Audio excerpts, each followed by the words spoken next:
Hi guys, it's Sarah. I just wanted to pop on really quick and remind you about the Keto Crate. It's super convenient for snacks and for travel on vacation, and that's definitely how we use it, especially during the summer. And I just wanted to remind you that if you're new to the Keto Crate and you've never gotten it before, to definitely try our discount because it gives you $10 off the box. It'll be linked down below. Bye. What's up, CJ's Keto Kitchen family? This is CJ. It's a Wednesday, and that means it's time for another Keto Conversation. So let's get started.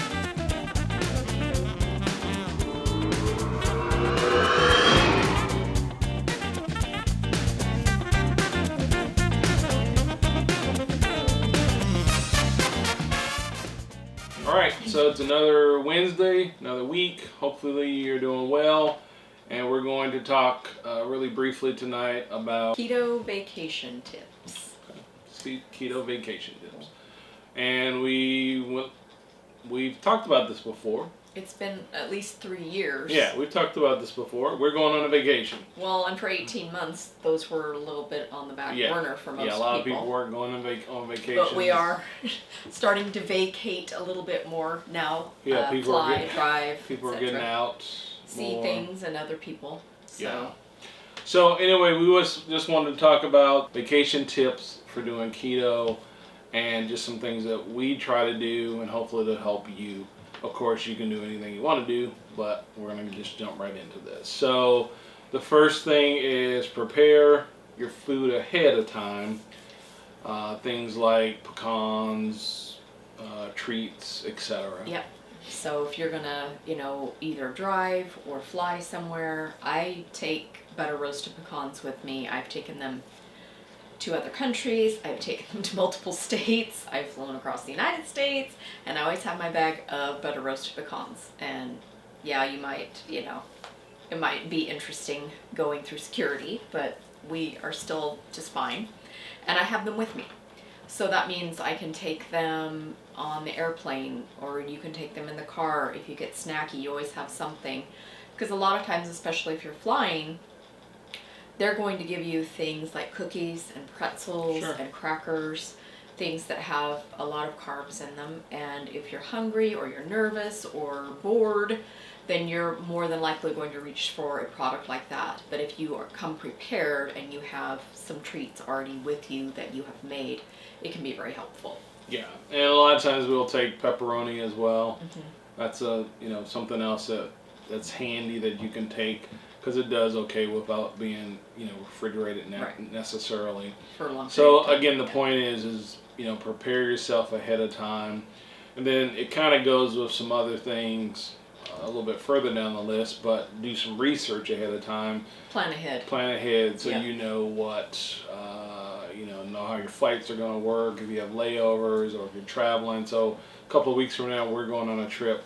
It's here in the state, probably about 2 to 3 hours away, but we're already thinking about how we're going to do it, what we're going to do when we get there, what we need to prepare ahead of time and pack food-wise for us and of course our kids. Right. What's the next point? Well, that leads us into, for us, for this particular vacation and the majority of the vacations that we have taken, even when we went to places like Hawaii, we tend to stay in rental properties. So AirBnB, VRBO, whatever app you like to use to actually rent a property has worked out very well for us. Yeah. Not just with our families because of the cost, but also the convenience, because most of those places that you are renting have a kitchen or access to a shared kitchen even, to where you can prepare a lot of your meals in. If you're trying to, practice a lifestyle that maybe has some dietary restrictions, it can be very helpful to be able to prepare some of those foods. And keep in mind, we know that you're on vacation. We know that. So we just suggest that because it is, again, if you're doing keto and you're trying to stay keto, it just makes things a lot easier because you can prepare your own food. But you also should think about, while you're on vacation, plan out what you're going to eat, and if you want to go out and eat, then go out and eat. But it makes it so that you don't have to go out for every meal. Yeah. So like if you want to even just eat your breakfasts in, it can be, cost saving. Yes. It can be more convenient. Maybe some of you, like a lot of times, have been a faster more in previous years than CJ was. So sometimes it was easier if we just made breakfast for him, and then I didn't need to eat anything. So I wasn't going to a restaurant and just having my cup of coffee and watching him eat breakfast. It just worked out a little bit nicer because then he could make his breakfast and we were still able to be together, but we weren't going to a restaurant for every meal. Yeah, and we just had some experience with this where even next time we go see my folks, probably in Georgia, we've decided we're going to just, even there, yes, we could stay with them. Yes, they have plenty of room. But again, because of how we eat, just because of how we live, it's just a lot easier for us to rent an Airbnb. Because if you go visit relatives and they don't cook like. But they keep different hours. They keep different hours. Yeah, that was 3 hours ahead. Then it's just sometimes it's just easier. So we even decided that the next time we go see my folks, we're gonna do a Airbnb, and then we can come and go as we want to come and go. We can still spend time with them, but then there's no pressure on them to feel like they have to prepare food for us. There's no pressure for us to feel like that. Like we need to eat their food. That we need to eat their food, and so it just makes it a lot easier. And and then because the last time we went on a trip, I mean, we spent a lot of money eating out because we were eating out not just about every meal. We were eating out every meal. Yeah. Every night, and so sometimes we were foregoing breakfast. I don't know if we were doing that just because we didn't want to spend as much money, but we were eating probably one meal a day, and we were spending. Still, yeah, over 5 days. Yeah, we were spending over $45, $50 every time we ate. Well, and then we ended up spending unplanned time in motel rooms and at the airport because of flight delays. So, yeah, I'm glad I had my bag of pecans, for sure, in that time period. We mentioned restaurants. When you go to restaurants, try to keep it simple as far as the things that you order. Don't be afraid to modify, and that's what you need to do to get the food the way you need it to be. And where we're going next week is an extremely small town. It's a tourist town, and yet almost all of the restaurants within that town do indeed have websites. So you can go on their websites and most of the times find their menu. So you can actually plan ahead. Well, hey, we're going to go out to dinner on Friday night or whatever. Yes. I know they have ribeyes, or they have a great cheeseburger, or they're known for their, fish dinner, or whatever the case may be. You will know ahead of time what you might want to order when you do go out to eat. Right. So, but keep it simple. Keep it simple. Most places you can get bacon and eggs, you can get steak and eggs, you can get cheeseburgers, a cut of meat or an omelet. There's all kinds of possibilities. Yeah. Even in a diner. So what's the next point? Buy your groceries ahead of time. And the reason, or locally. Yes. Okay, I'm sorry. I'm trying to read. Sarah prepared notes. I'm trying to read the notes. It's difficult to read notes that other people prepare for Yes, you. because it's not your thought process. Not how I think. Yes. So, anyway, the point is like for this trip we're about to take, we've already decided we're taking groceries from here. We went to the same location last year, and we decided to make things lighter on us. We would go ahead and buy our groceries at the store there locally. That's what we did last year. That's what we did last year. We are not doing that this year. This year we are bringing a cooler because we have the room, and we are going to buy our groceries here and take them with us. Because as I stated before, this is a very small town, and the prices reflect that. Yes, And one grocery store. Yes, and so we spent a lot more money than we really needed to buying the foods that we bought, that we would normally buy at home for half the cost or more. So that's definitely a tip. If you're going somewhere locally, if you're going somewhere camping, or if you're going somewhere that's not that far away from your home, buying your groceries before you leave and taking them with you. Because for us, you might think in your head, well, I mean, that's a lot of work, that's for vacation, but again, we're trying to accommodate a family, and our kids they eat differently than we do. But we're also, again, trying to save a little bit of money. Yeah. And stay on track as far as with keto, because as Sarah mentioned last year, we just spent a lot of money for unnecessarily for things we could have brought. That we could have just brought, and sometimes there's stuff we already have in our refrigerator. We eggs, things that we have all the time. Yeah, we have boatloads of eggs all the time. So we could have brought those things with us and saved. Yeah. So it just makes sense for us to do that this time, and then we have what we need. Yeah, if you need to go buy some ice, or if you see something that strikes your fancy while you're there, great. But you're not going to be buying everything you need to take with you on your trip. Yeah, and again, these are tips on what we do. Some of y'all, you won't do it, and that's okay. It's your vacation. You can do anything you want. That's right. But that's just how some things that we do, because we do go to Airbnbs, and we're gonna have to have food anyway. We are still planning on going out.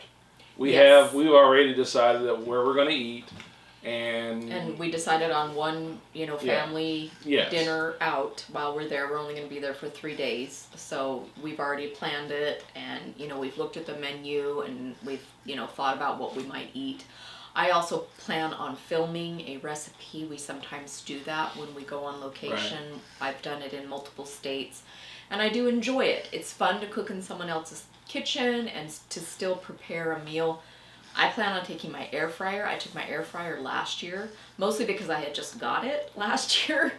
But I found that it was so invaluable, especially because the place that we stayed at last year did not have air conditioning, and we're going in August. Yeah. This time we did get an Airbnb with air conditioning, but I still find that I can cook for the 5 of us quite rapidly using my air fryer, and it doesn't take up that much space. So it's something I want to do. And keep in mind, we're only going to be gone for the vacation that we're talking about. I think it's 3 nights? 2 nights. It's 2 nights and 2 days. 2 nights. So this may not work for every vacation that you're going on. We understand that. These are just some tips to help you consider as you go out for vacation. But definitely keep it simple. Even when we've gone to places like Las Vegas, we tended to eat at the same restaurants multiple times.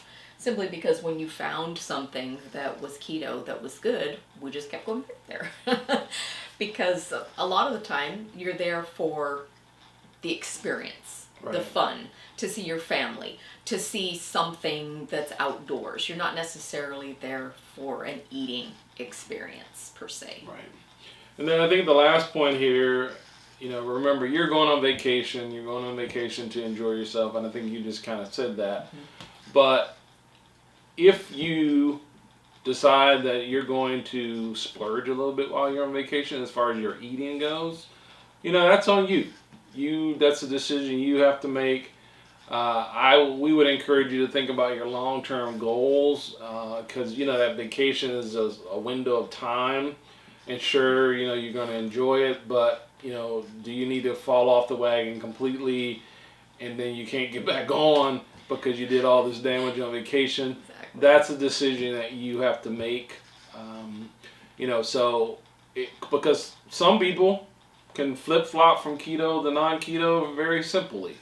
Others cannot. And you have to know yourself. And so I know one year I went to Legoland in Florida with Izzy. And I had purposely planned to have a non-keto dessert. But it had to be one that was going to be amazing. Worth it. I mean, it had to look great. It had to, smell great. And I really didn't find anything that was really worth doing that. I think the one thing that I ended up having, I had like 2 scoops of some kind of apple thing or something. And you know what? My head didn't explode. I didn't blow up. I didn't get sick. I had a little taste, and I moved on, and the next every other meal was fine. It's okay to bend the rules sometimes, as long as bending the rules doesn't become a bend in your road where you're like completely going the other direction. Yeah. So just keep that in mind. Did you make that up yourself? I did. Wow. I know. Wow. Okay. All right. So these are just some tips some things to think about when you're going on vacation. As we say, we're going on vacation, and these are just principles that we try to use while we're on vacation. So we hope that you have a great rest of the week. And that you're getting to have a vacation, hopefully. And have a great rest of the week, and we appreciate you being here. Consider subscribing if you're new. We'd love to have you as part of our keto family. And definitely hit the like button, because that really helps other people find this type of content too. So we'll see you next time. And if you want to learn more about different tips and tricks, then just keep watching. Bye.